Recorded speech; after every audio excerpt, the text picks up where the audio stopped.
आज हम नया एक टॉपिक देखेंगे। उस चैप्टर का नाम रहेगा प्रोबेबिलिटी। तो हम क्या करेंगे, सबसे पहले जो वर्ड है प्रोबेबिलिटी उसको ना डिफाइन करते हैं। एक सिंपल डेफिनेशन होती है प्रोबेबिलिटी।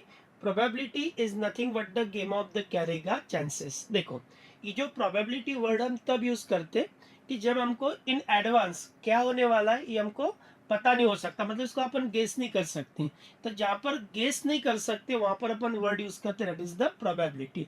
तो इन सिंपल वर्ड हम बोल सकते हैं कि प्रोबेबिलिटी इज नथिंग बट होता है गेम ऑफ द रहेगा चांसेस। ठीक है, अब देखो ये प्रोबेबिलिटी में ना कुछ अलग अलग वर्ड्स आएंगे। ठीक है, तो इसमें पहला एक वर्ड आता है रैंडम एक्सपेरिमेंट। ठीक है, रैंडम एक्सपेरिमेंट। ठीक है, एक वर्ड आएगा रैंडम एक्सपेरिमेंट। तो देखो रैंडम एक्सपेरिमेंट का मतलब क्या होता है, एनी एक्शन परफॉर्म बाय अस, मतलब अपन कोई भी एक एक्शन परफॉर्म कर रहे हैं, गिव्स वन और मोर देन वन रिजल्ट, एक या एक से ज्यादा रिजल्ट आएगा। अब उसके जो रिजल्ट होगा वो अपन प्रेडिक्ट भी नहीं कर सकते। ठीक है, प्रेडिक्ट अगर करेंगे तो उसको अपन रैंडम नहीं बोल सकते।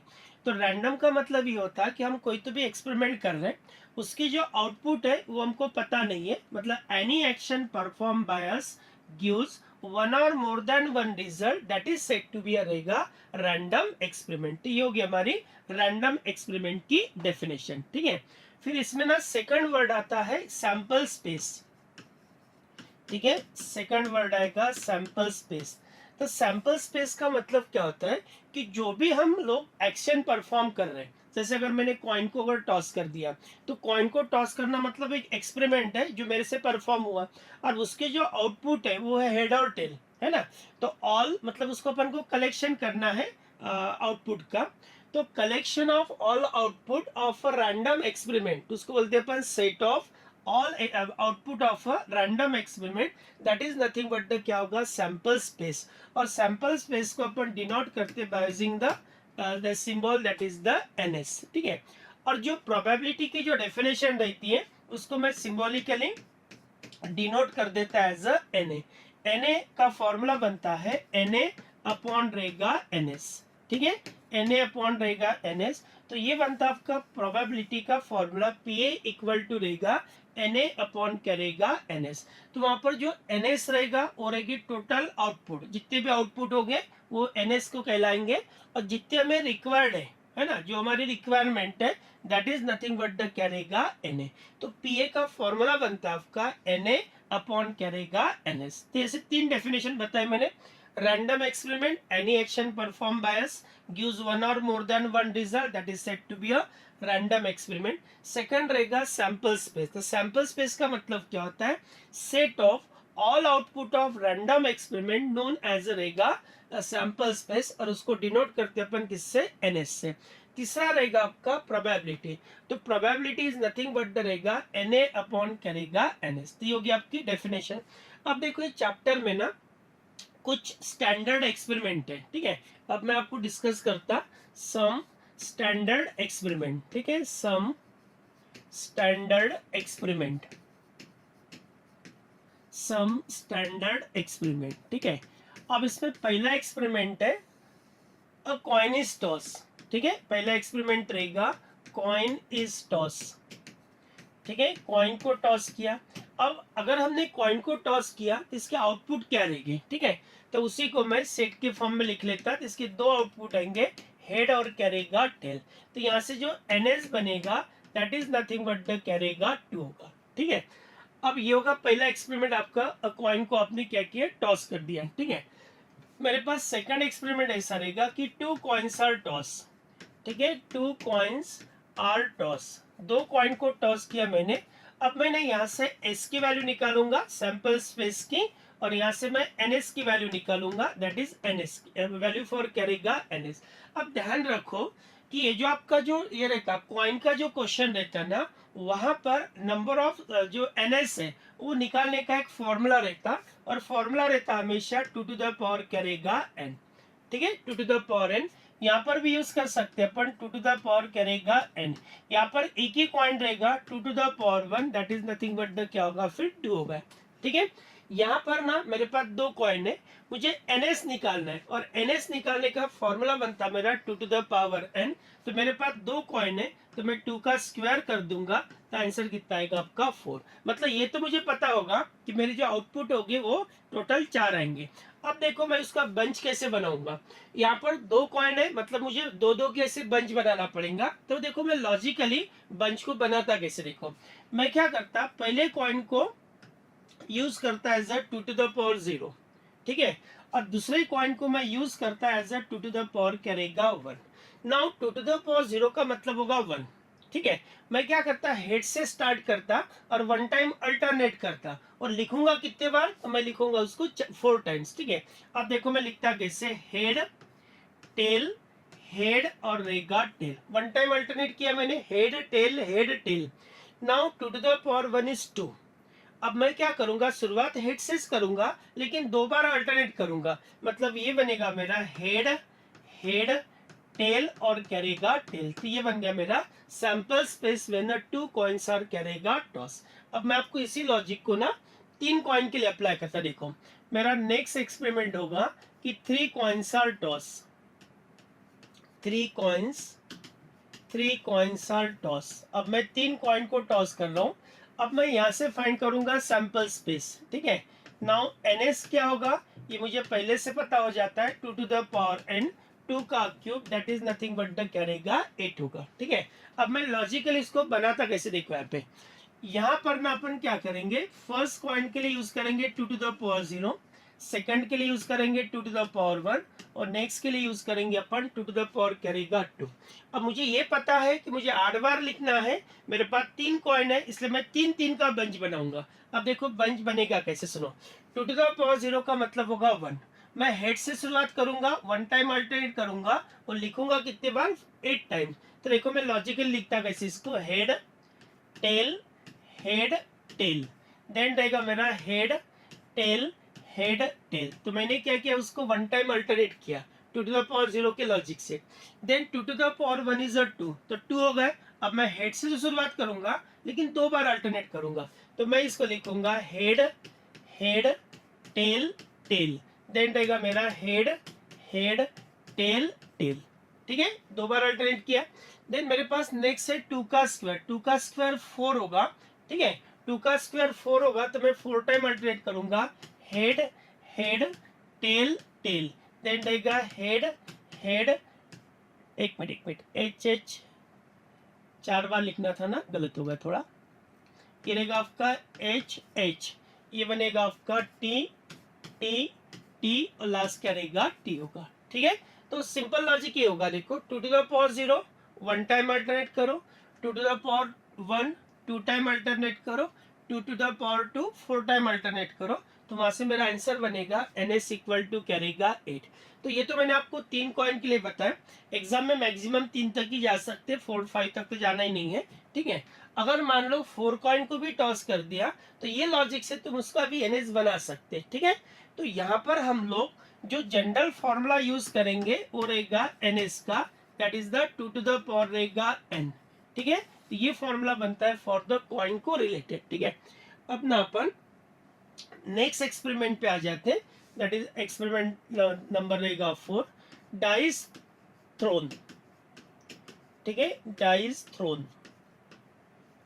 तो यहाँ पर जो एस बनेगा आपका वो रहेगा आपका 1 2 3 4 5 और ये बनेगा आपका 6, ठीक है। तो यहाँ पर जब आप NS निकालेंगे तो इसका फॉर्मूला बनता है 6 टू द पावर रहेगा n, ठीक है, 6 टू द पावर n। तो यहाँ पर 6 का जो पावर रहेगा वो 1 होगा, तो इसका जो फाइनल आंसर बनेगा that is nothing but the क्या रहेगा 6 होगा। तो यहाँ पर हमने क्या किया, एक डाई को थ्रोन किया, ठीक है। अब मैं इसी लॉजिक को बताता सेकंड के लिए। फिफ्थ रहेगा कि 2 डाइस आर रोल्ड, नेक्स्ट रहेगा आपका कि 2 डाइस आर रोल्ड, ठीक है, 2 डाइस को भी अपन ने थ्रोन कर दिया, इसका देखो सैंपल स्पेस क्या बनेगा, ठीक है।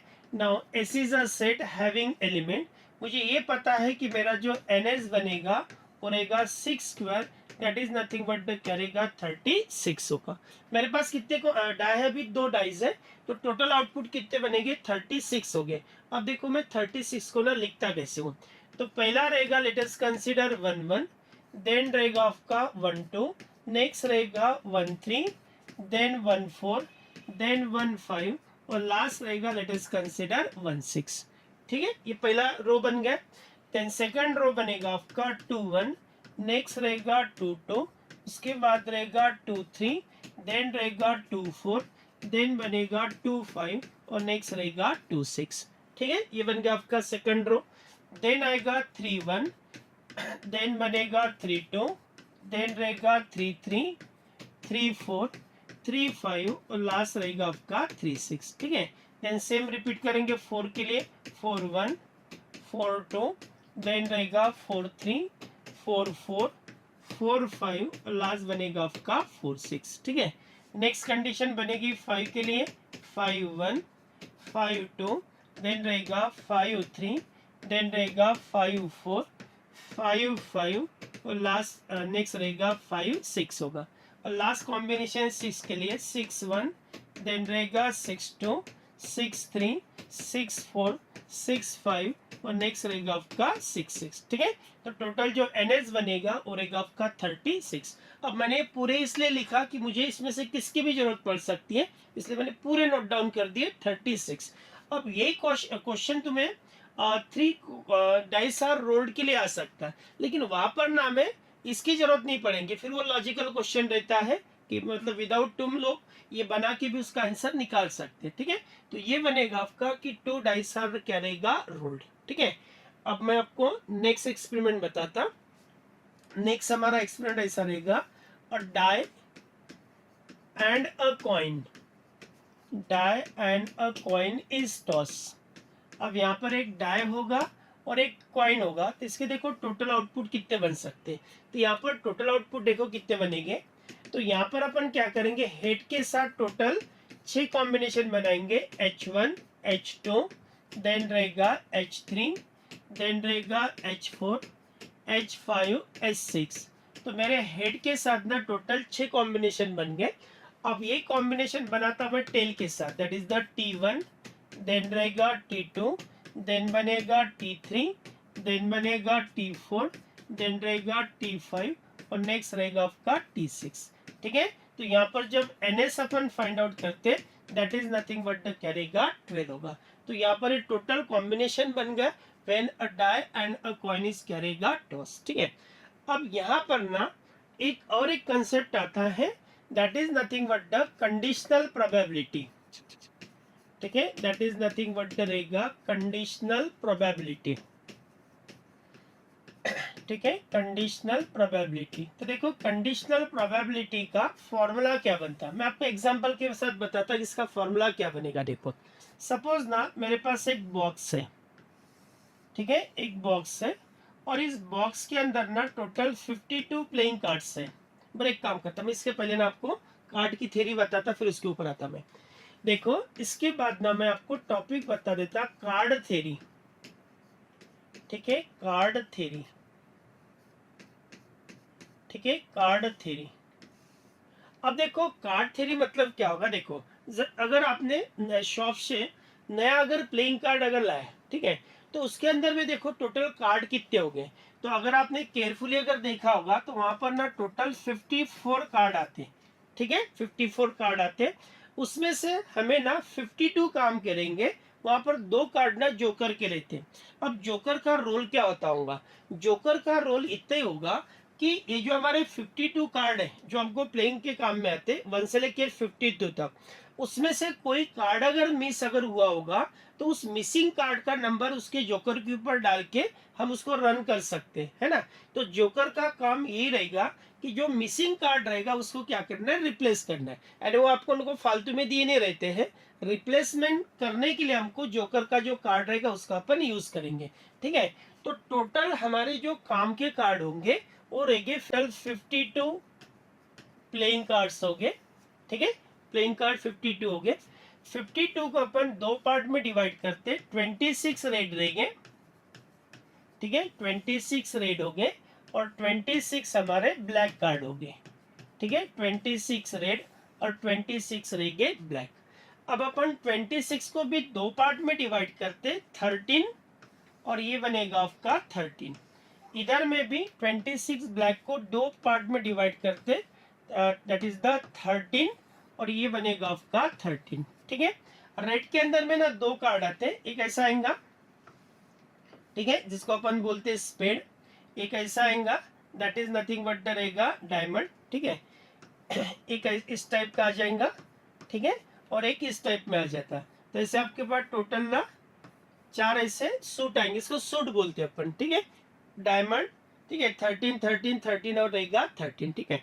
अगर मैं सपोज एक डायमंड के बारे में अगर बताऊं, ठीक है, डायमंड के बारे में अगर देखेंगे तो डायमंड में ना टोटल कितने कार्ड होते हैं, 13, ठीक है, 1 से लेके 13 तक।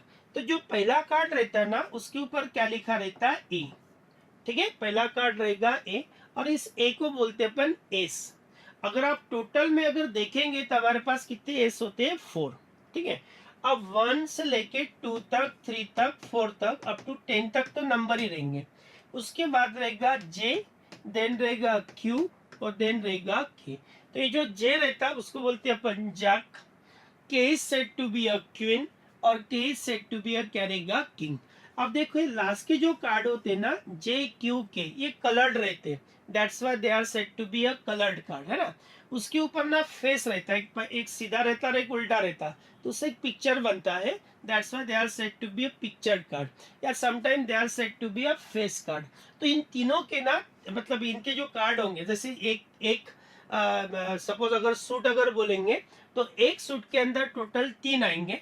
हमारे पास ऐसे टोटल 4 सूट है, तो टोटल हमारे पास 12 कलर्ड कार्ड, फेस कार्ड या पिक्चर्ड कार्ड, कोई कुछ भी नाम रखो, फेस, कलर या पिक्चर। तो ऐसे हमारे पास टोटल कार्ड कितने होंगे, 12 होंगे। तो ये बन गया हमारी टोटल कार्ड थ्योरी, ठीक है। अब मैं लास्ट में डिस्कस कर लेता, that is nothing but the रहेगा कंडीशनल प्रोबेबिलिटी,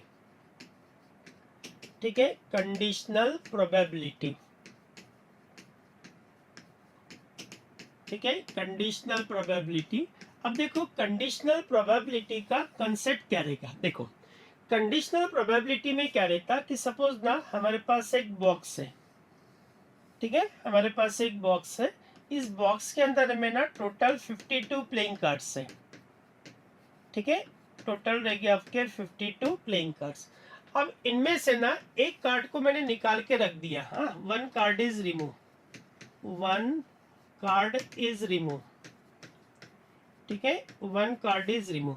अभी वो कार्ड कौन सा है ये मुझे भी पता नहीं है, जस्ट मैंने एक कार्ड निकाल के रख दिया। फिर यहाँ से ना मैं और एक कार्ड निकाल रहा हूँ, ठीक है, तो यहाँ पे लिख देता हूँ मैं, let A B the event of getting, A B the event of getting, event of getting a red card, ठीक है, इवेंट ऑफ गेटिंग क्या रहेगा, रेड कार्ड, ठीक है।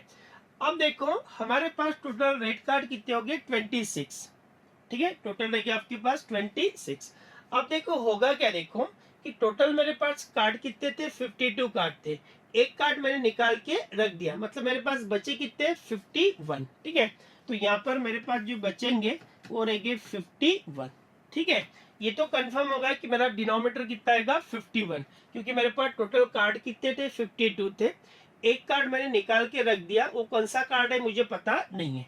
अब होगा क्या, देखो कि let A B the event of getting a red card, मेरे पास रेड कार्ड कितने होंगे, टोटल 26 होंगे, है ना। अब होगा क्या, देखो कि अगर जो मैंने पहला कार्ड जो निकाल के रखा, अगर वो रेड होगा, है ना, अगर वो रेड होगा तो इधर का मेरा आंसर बनेगा 25 अपॉन करेगा 51, ठीक है। अगर वो रेड नहीं होगा तो इधर का आंसर बनेगा आपका 26 अपॉन करेगा 51 होगा। मतलब क्या होगा कि इसका जो आंसर रहेगा टोटली पहले इवेंट के ऊपर डिपेंड हो रहा, अगर वो रेड है तो मेरा आंसर चेंज होगा, अगर वो रेड नहीं है तो मेरा आंसर क्या होगा, चेंज होगा। मतलब इसका जो आंसर रहेगा टोटली पहले इवेंट के ऊपर डिपेंड कर रहा, वो रेड है या रेड नहीं है। तो रेड है या रेड है नहीं है, वो हमारी क्या होगी, कंडीशनल कंडीशन होगी। तो ऐसे प्रोबेबिलिटी को हम बोलते हैं एज अ कंडीशनल प्रोबेबिलिटी। तो ये हमारा एक लास्ट कंसेप्ट था, that is for a conditional probability. ठीक है, तो नेक्स्ट लेक्चर में अपन इसी को डिस्कस करेंगे इन टर्म्स ऑफ क्वेश्चन के फॉर्म में।